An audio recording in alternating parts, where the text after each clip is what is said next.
Good evening, everyone. At the outset, I would like to thank entire VRSI team and specifically Dynamic Scientific Committee Chairman Dr. Adan Rajendran sir for this opportunity.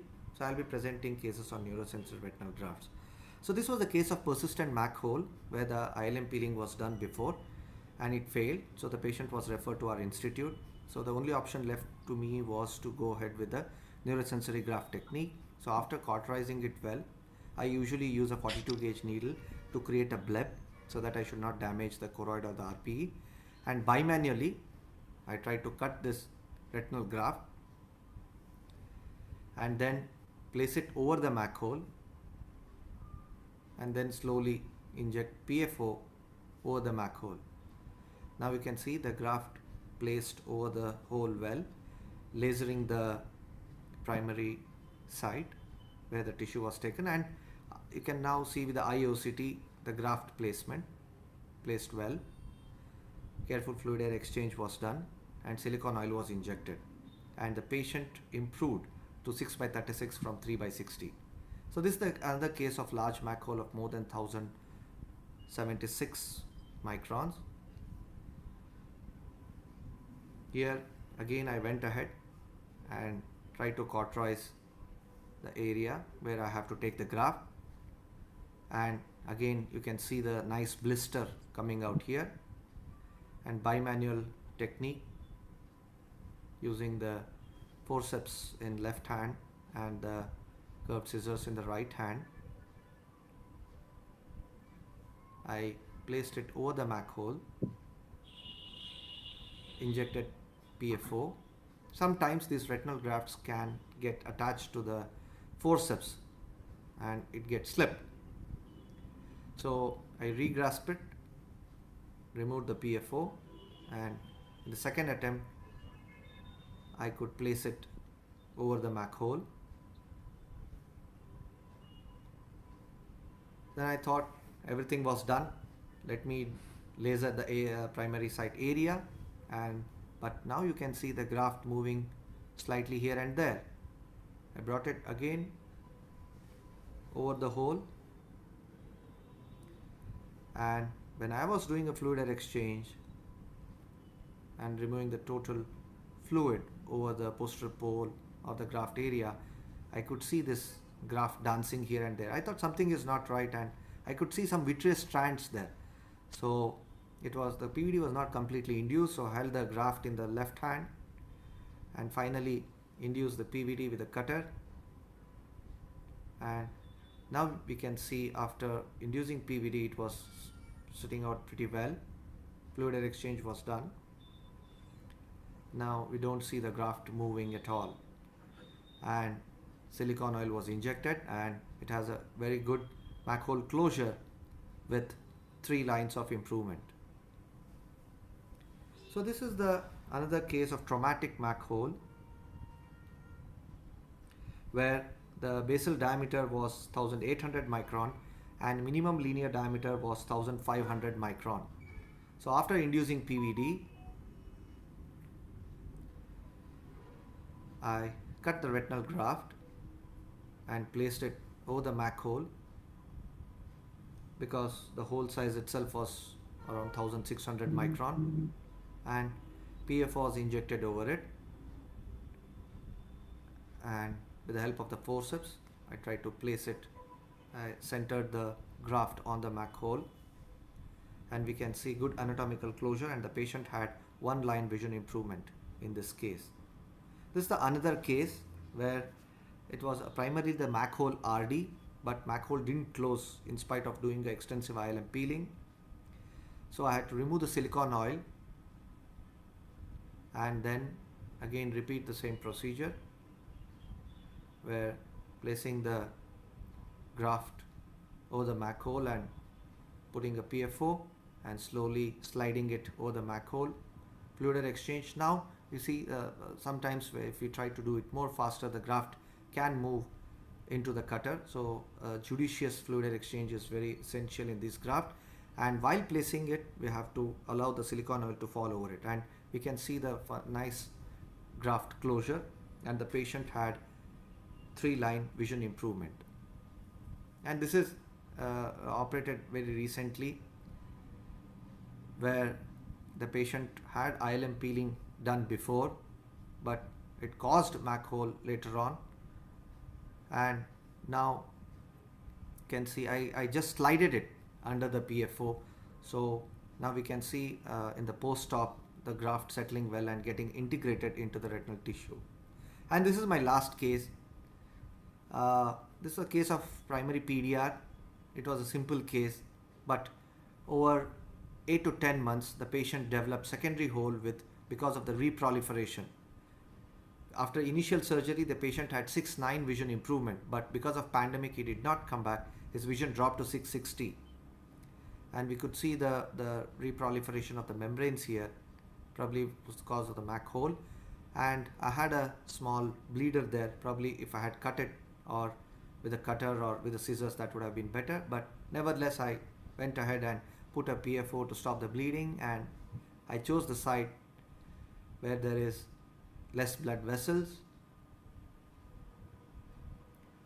and bimanually I tried to take the primary graft, and again you can see I slided it under the PFO.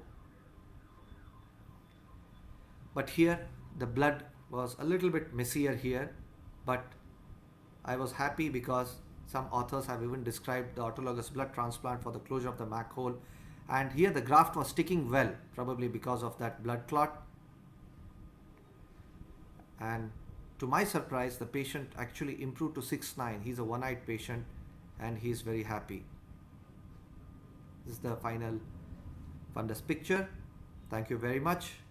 Happy Independence Day. Jai Hind.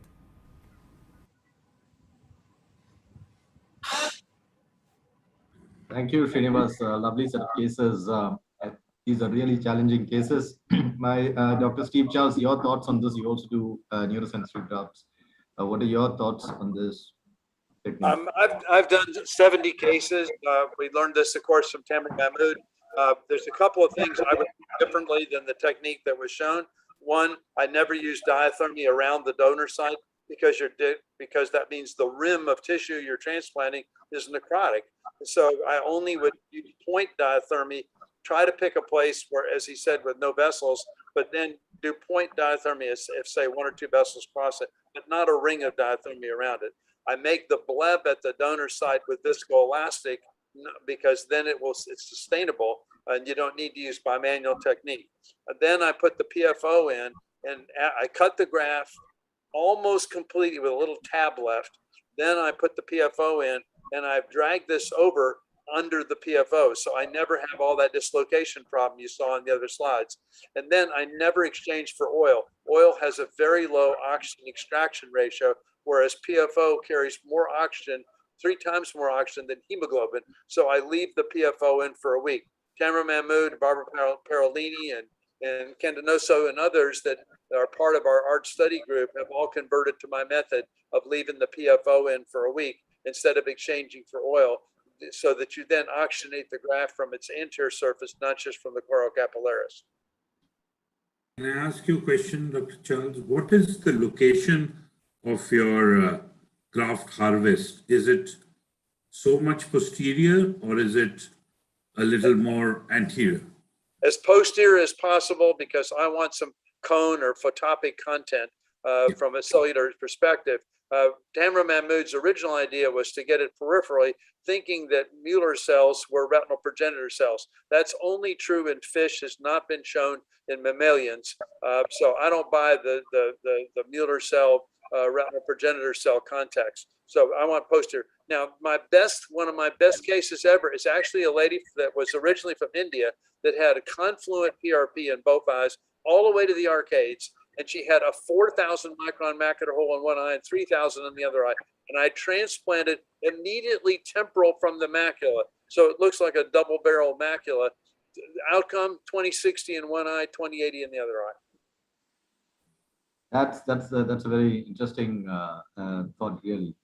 So any of the other panelists? I had a question to Srinivas.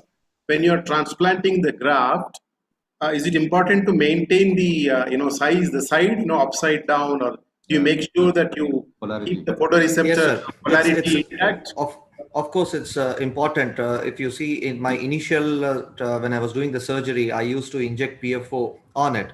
And as Dr. Chal mentioned it, it's always better to cut it under the PFO and just slide it so that these retinal grafts might not slip. As you saw in my second case, that slipped off. So to avoid that, you can always cut it under the PFO and then you can just slide it. And I learned it after doing 2 or 3 cases, and in the rest 10, 15, 12 cases, I have just slided it under the PFO so that you will not get it. And secondly, when you sometimes, of course, some authors might disagree cauterizing the edges, but when you cauterize it, we take it from inside. We don't take the cauterized edge. So at sometimes that also acts like a mark over the retinal surface. And even if it slips, you will get to know which area is cauterized. So that also might help. Some have used even the stain also, using a BBG or any stain to see which area you get the stain. And even if it slips, then you will definitely get to know which side is up and which side is down. I want to clarify one point. I don't cut the graft under PFO. What I do is cut the graft except for a tab, just a tiny part. Then I inject the PFO on the top side of the graft, so it's flapped up like a horseshoe tear, and then I break the tab with the forceps on the leading edge and drag it to the side under the PFO, and that works the best for me. Yeah, you leave it like a hinge, Dr. Charles, and then put the PFO. Yeah, like a hinge. It's actually the better. So you can just leave a small hinge and then inject the PFO, because I always used to feel cutting it under PFO is very difficult, because you have to lift and to cut is difficult. So it's always better to do it without, because when you create a blister, when you detach the retina and you inject PFO, it flattens down. So it's always better to just. But if you make the bleb with I make it with Probisc instead of making it with saline. BSS, okay. Okay, so that might probably stay if you inject Visc inside. Yeah. I have two questions to Srinivas. Yeah, can I just ask a question? Yeah. Yes, sir. Srinivas, do you have any experience with the AMG technique, the amniotic membrane graft, and have any of the panelists or Dr. Charles Yes. have a comparative this thing of AMG versus the? Yeah, it was first actually described by Stano Rizzo in the recent ASRS meetings. But my concern is it causes scarring. You know, even sometimes I've seen the inverse ILM peel also causing scarring in the subfoveal scarring. So AMG definitely causes more and more. It is good for the anatomical closure when you don't have any ILM flaps or when you don't have any of these. That it's good for the anatomical closure, but we hardly see any good visual improvement in the AMG in my perspective. I agree 100%. Sir, I have done AMT cases. Yeah, just let's have Dr. Charles's view. Yeah, I agree. I did not use either the inverted ILM flap because it's acellular tissue and I want neural tissue there. It's clear that adaptive synaptogenesis occurs. It's clear that if you do microperimetry, that they fixate within the tissue when you use what we now call ART, autologous retinal transplant. If you use amniotic membrane, it can create more scarring. But there's not evidence of better visual outcomes, and there's the risk of contamination. And in our country, it costs more money. Your own retina is free. Absolutely. One question I would like Dr. Steve Charles, Srinivas, and the panelists to clarify, and Anand, where would this procedure fit into the armamentarium, and what size of macular hole as a primary procedure, not as a secondary procedure? Yeah, that's a great question. And of course, there's, as usual, the controversy around that.